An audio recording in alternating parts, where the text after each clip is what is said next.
Saudara Al-Mukarram Muhtaram Kiai Haji Anwar Mansur, saudara. Beliau adalah keturunan yang kesekian daripada pendiri yaitu Pondok Pesantren Lirboyo, saudara.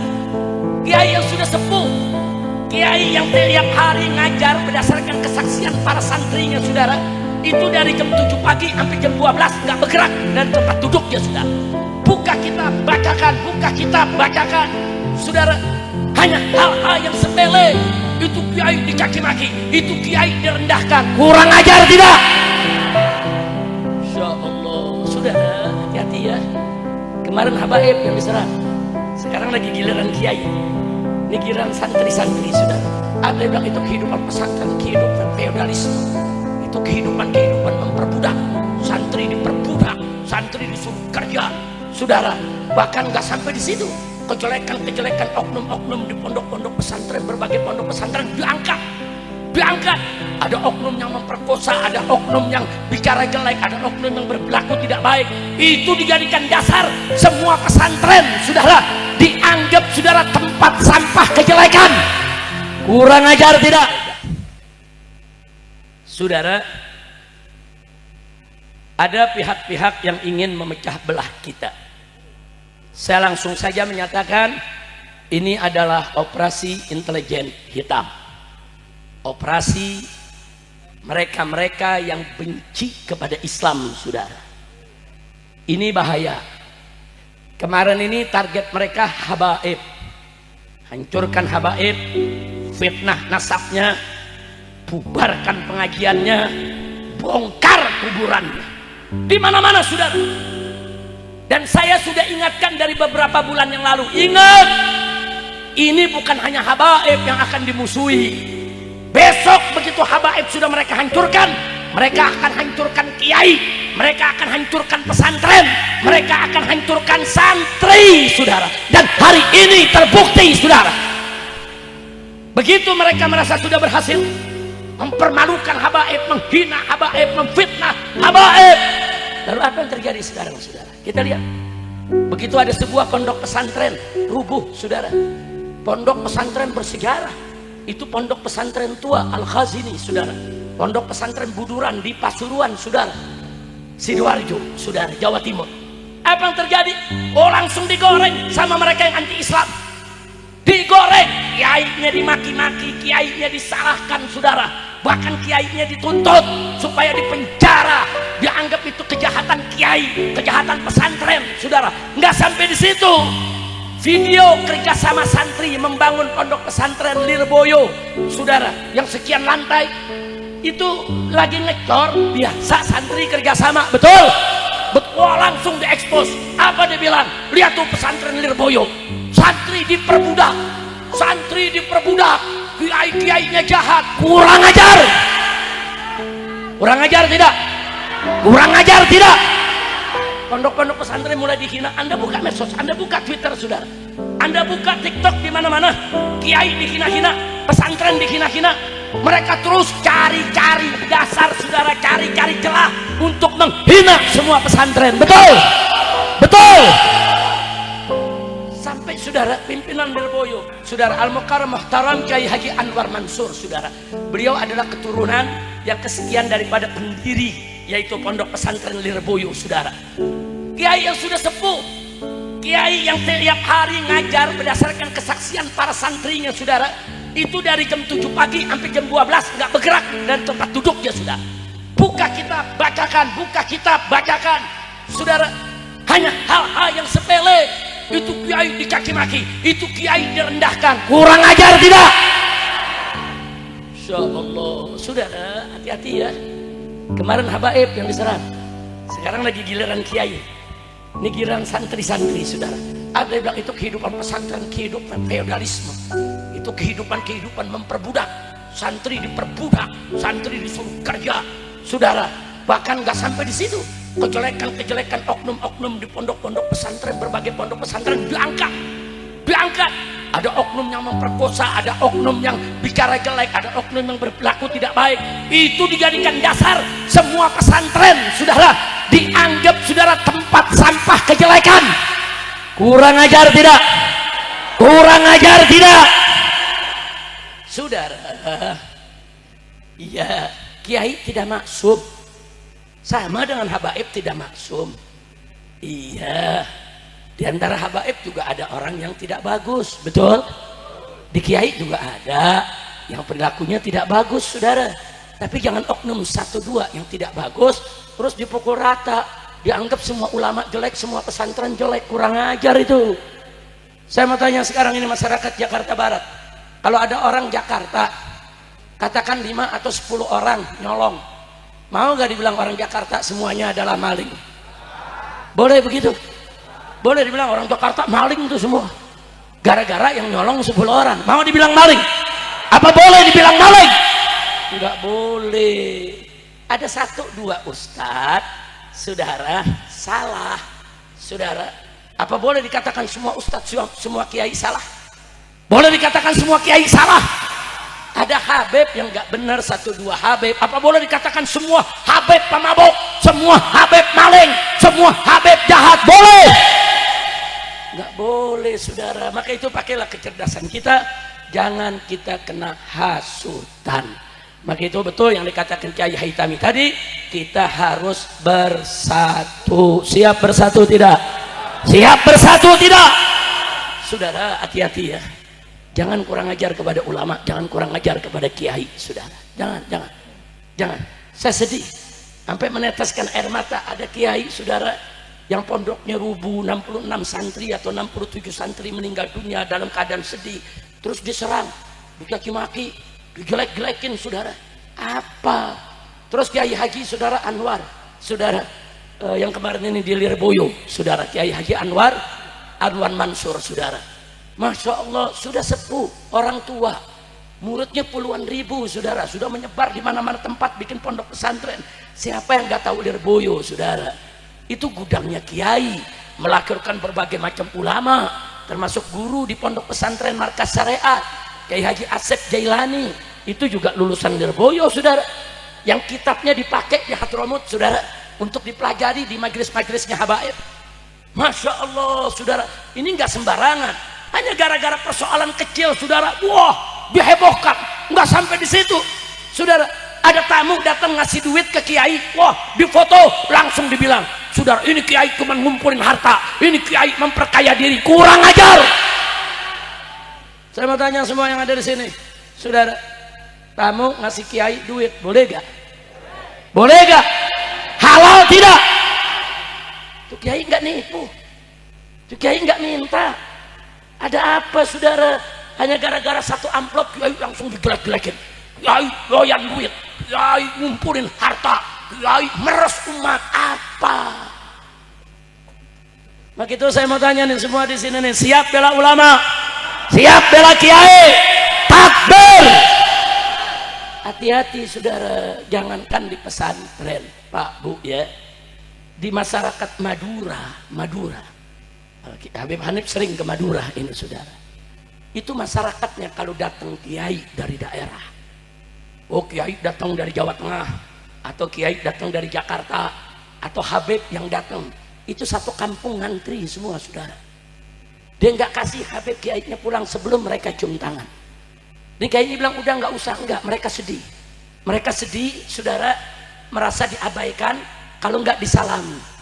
Dan Anda tahu setiap salaman dia kepelin duit 1.000 perak, 2.000 perak, 5.000 perak, saudara. Semua, siapa aja, mau kiai kek, mau habib kek, mau ustadz kek, saudara, ada tamu dari luar dia kepelin. Ada istilahnya tuh di Madura. Nah, di Madura tuh ada istilahnya, apa tuh namanya tuh? Ada istilahnya, nyampen. Nah, ada istilahnya di Madura, saudara. Itu udah tradisi, itu adat istiadat mereka. Bukan mereka mengkultus ulama, bukan ulama feodalisme, bukan ulama merendahkan umat, bukan kiai meres umat. Itu tradisi, kearifan lokal, wajib kita hormati, betul? Takbir. Saya pernah ke Madura, saudara. Saya mau pulang, saya bilang tangan udah capek, udah nggak usah lah. Saya nggak mau. Oh, sedih mereka, nangis, sudah. Mereka ngantri 2.000 orang, bayangin dengan ngantri, kita mesti selaman. Kita selaman 2.000 orang, tiap orang ngasih 1.000, kita ambil, ngasih 2.000 kita ambil, enggak banyak, ngasih 1.000 2.000 saudara. Ya memang kalau dikumpulin jadi banyak saudara. Tangan kita selaman sama 2.000 orang pulang diurut, mending diurut datang ke dokter ortopedi saudara. Tetapi itu ada yang wajib kita hormati, betul? Takbir. Jangan bilang oh ini feodal, orang cium tangan mesti bayar. Nggak ada yang suruh bayar saudara, itu tradisi mereka. Coba Anda hina tradisi mereka, satu Madura akan marah saudara, betul? Lagi pula saudara, kiai dikasih santri 1.000 2.000 dikasih umat, ada apa sih? Masalah sepele dibesar-besarkan saudara, sampai kiai dihina-hina, sampai pesantren dihina-hina, sampai santri dihina-hina.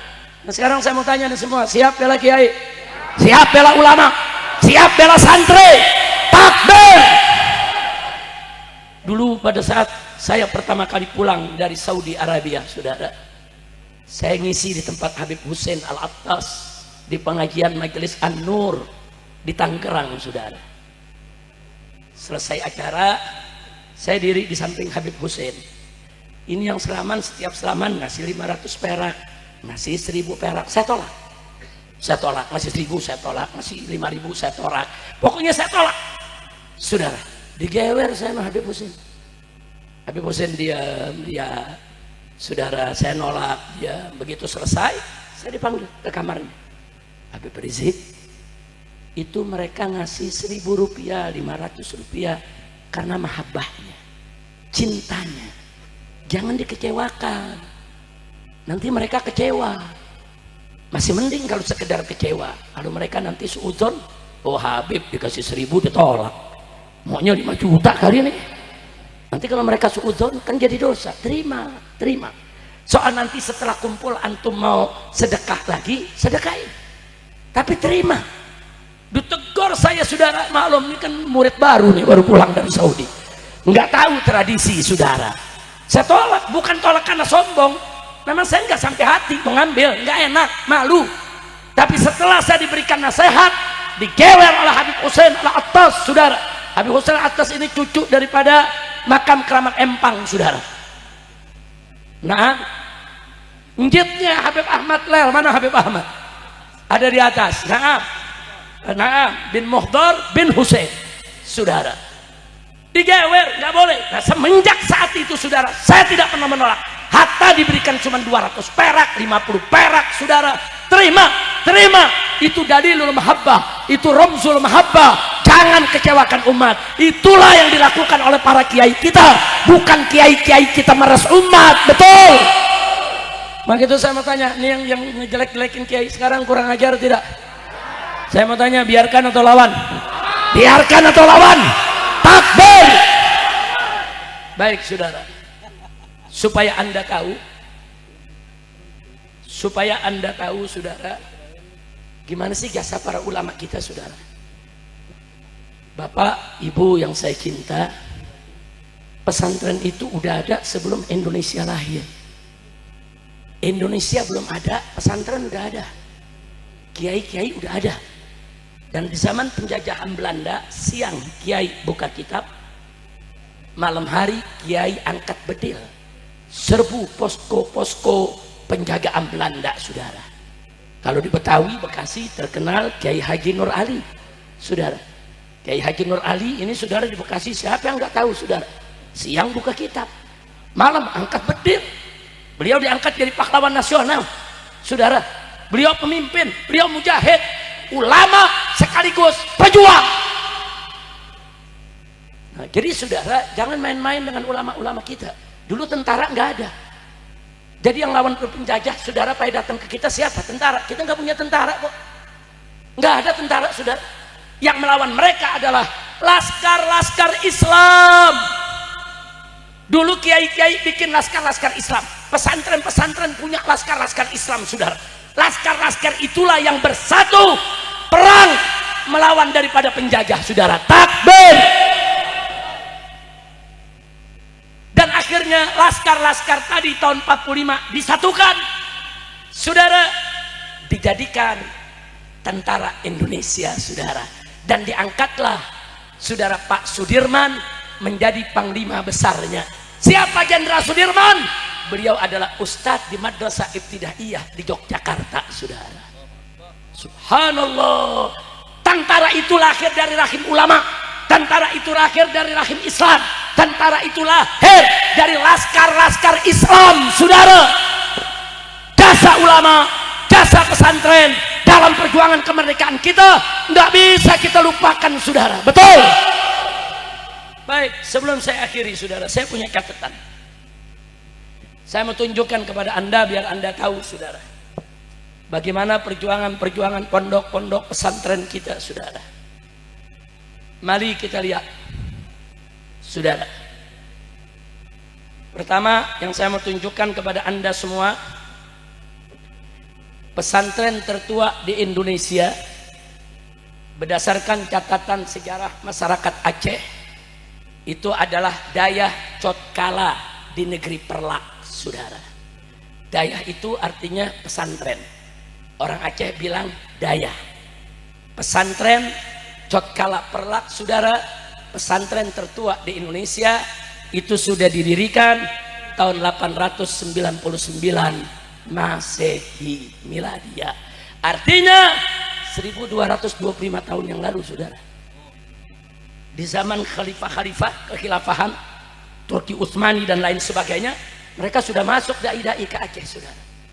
Kemudian baik, saudara, kalau kita lihat di tanah Jawa, saudara, di tahun 1475, saudara, Belanda belum datang. 1475 dibangun sebuah pondok pesantren, namanya Pondok Pesantren Al-Kahfi Somalangu di Kebumen, Jawa Tengah, saudara. Ini pesantren tertua, saudara, di tanah Jawa, saudara, bahkan kedua setelah yang di Aceh tadi, saudara, di seluruh Nusantara. Yang mendirikan adalah Sayyid Muhammad Isom Al-Hasan, saudara. Nah, kemudian setelah itu di tahun 1718 mulai dirintis Pondok Pesantren Sidogiri Pasuruan, yang kemudian berdiri tegak tahun 1745, saudara.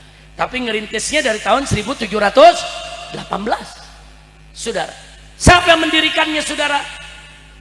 Dan sudah berapa umurnya sampai saat ini, saudara, pondok pesantren tersebut? Pondok pesantren tersebut kalau dari mulai merintisnya usianya sudah 307 tahun. Tapi dari berdirinya Sidagiri sudah 280 tahun, saudara. Umur Indonesia baru berapa tahun? 80. Sidagiri 280 tahun. Tuaan mana? Saya mau tanya, tuaan mana? Tuaan Indonesia atau Sidagiri? Tuaan Indonesia apa pesantren? Betul. Takbir. Enggak main-main, saudara. Kemudian kita lihat lagi, saudara. Tahun 1838. Catat. 1838 didirikan di Tambak Beras Pondok Pesantren Bahrul Ulum, saudara. Yang mendirikan adalah Kiai Haji Abdus Salam yang biasa dipanggil Mbah Soiho. 1838. Dan tahun 1800, saudara, 52 didirikan Pondok Pesantren Langitan di Tuban oleh Kiai Haji, saudara, Muhammad Nur. Yang kemarin terakhir ulama terkenal dari sana di zaman Gus Dur adalah Kiai Haji Abdullah Fakih Langitan, saudara, rahimahullah. Luar biasa, saudara. Kemudian kita lihat lagi tahun 1852, ini 1800-an semua, saudara. 1861 setelah Langitan, saudara, berdiri Pondok Pesantren Syekhuna Khalil Bangkalan di Madura, saudara. Sampai hari ini pesantrennya masih ada semua, saudara. Sidagiri masih ada, Langitan masih ada, saudara. Syekhuna Khalil juga pondok pesantrennya masih ada, saudara. Kemudian berikutnya lagi tahun 1885 didirikan Pondok Pesantren, saudara, Darul Ulum Jombang oleh Kiai Haji Tamim Irsyad dari Bangkalan. Kemudian kita lihat lagi tahun 1899 didirikan Pondok Pesantren Tebu Ireng Jombang oleh pendiri Nahdlatul Ulama Kiai Haji Hasyim Asy'ari radhiyallahu anhu, saudara. Kemudian kita lihat lagi selanjutnya tahun 1910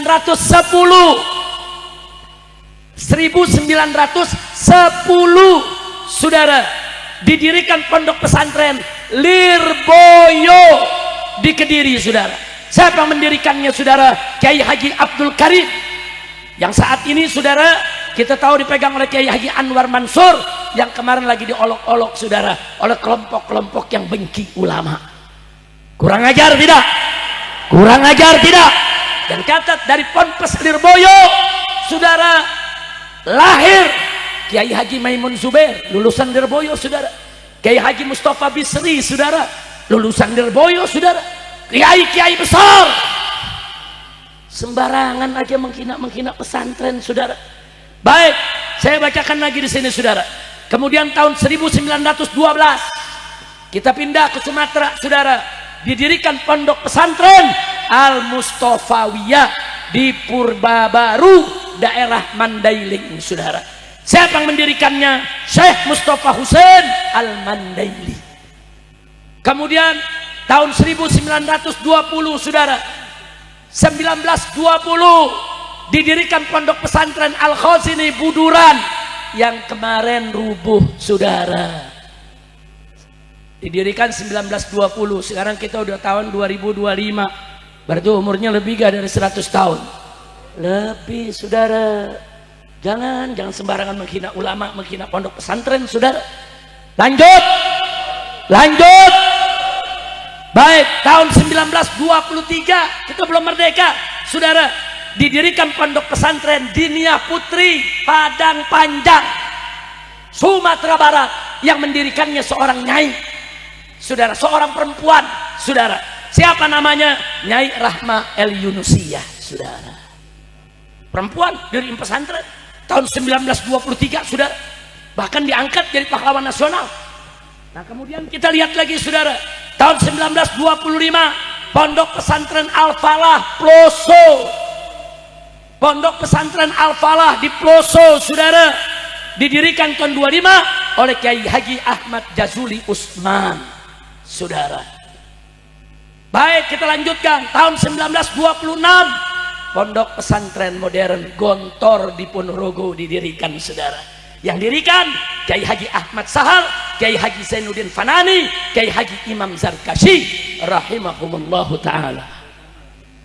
Kiai Kamal di samping saya, ini alumni pondok pesantren modern Gontor, saudara. Takbir, sallu ala nabi. Berarti saya tanya, pondok-pondok pesantren, saudara, berjasa tidak? Berjasa tidak? Mana lebih dulu pesantren sama Indonesia?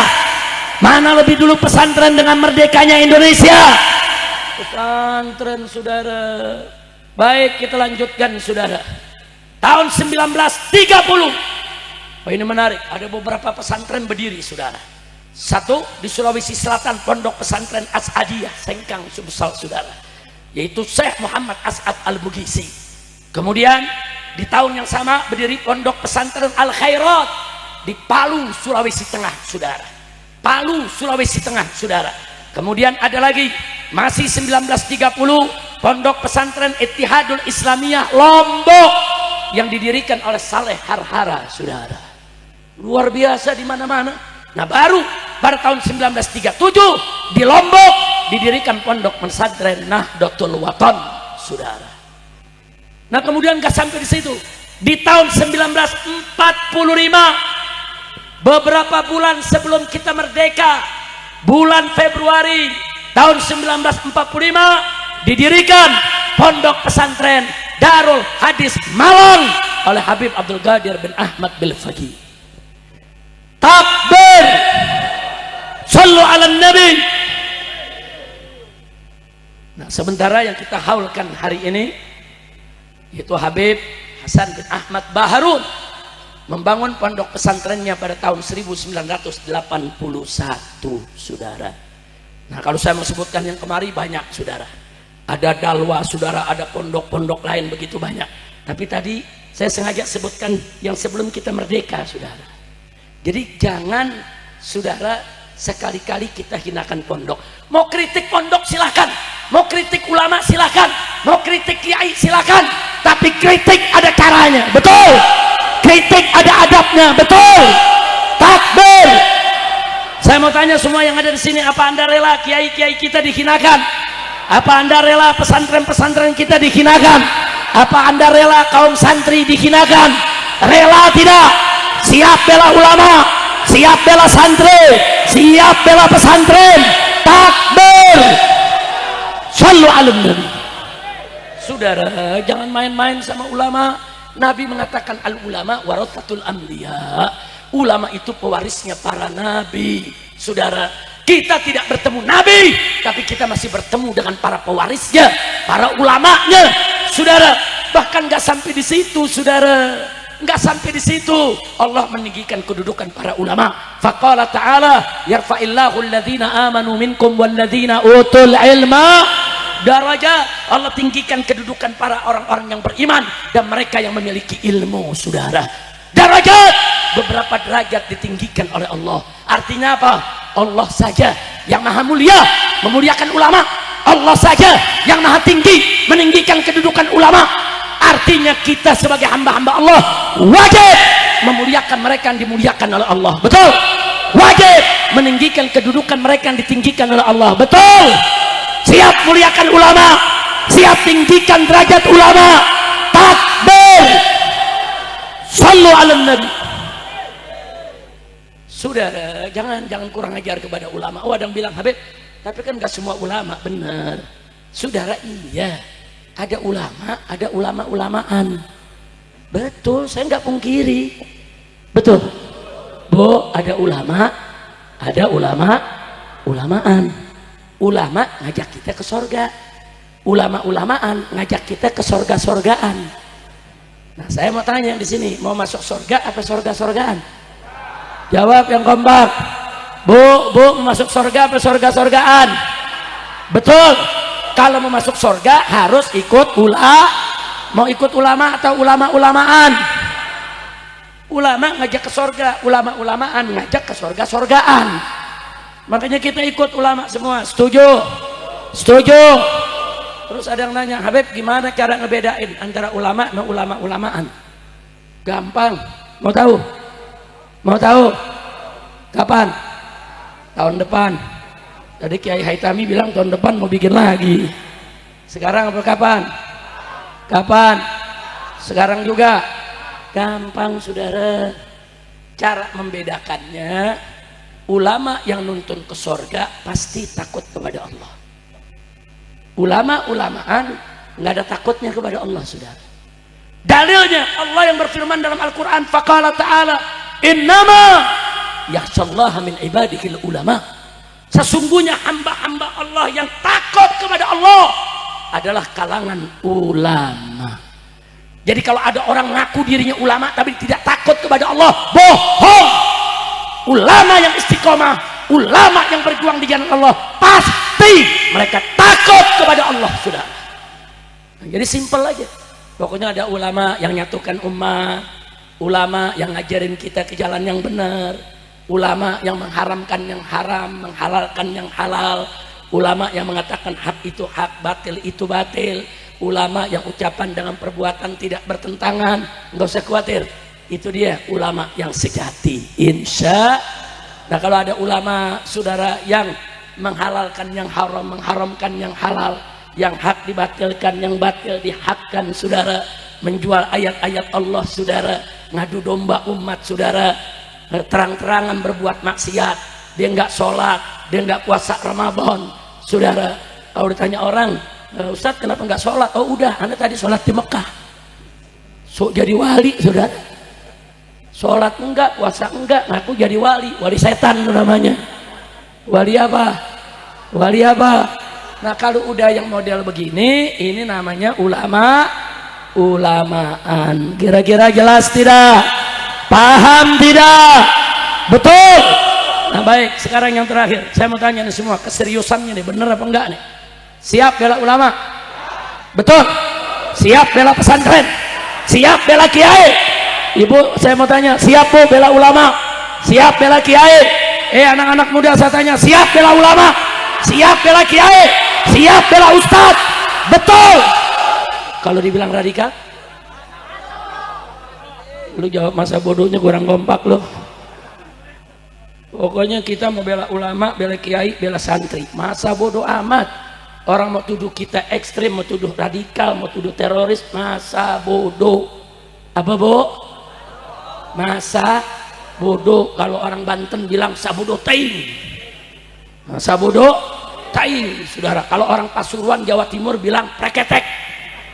Itu tanya aja orang Pasuruan, saudara. Ini yang lama di Pasuruan nih, Habib Hani. Tapi kalau orang Betawi bilang apa? Masa bodoh atau sabodoh amat. Betul? Betul? Ayo saya mau tanya lagi, yang kompak, jawabnya yang kompak, semuanya. Saudara, siap bela ulama, siap bela santri, siap bela pesantren, betul? Siap bela agama, siap bela negara, betul? Yakin? Takbir?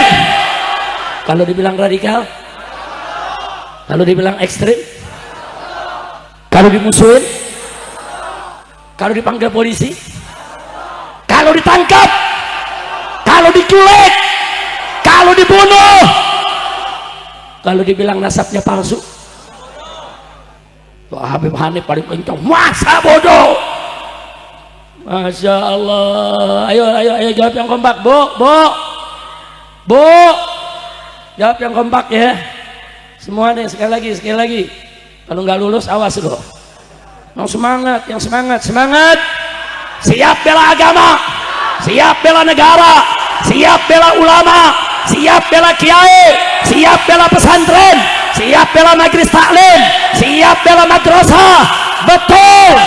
Kalau dibilang teroris, kalau dibilang radikal, kalau dibilang ekstrem, kalau dimusuhin, kalau dibenci, kalau diomongin, kalau dipanggil polisi, kalau ditangkap, kalau dibunuh, takbir.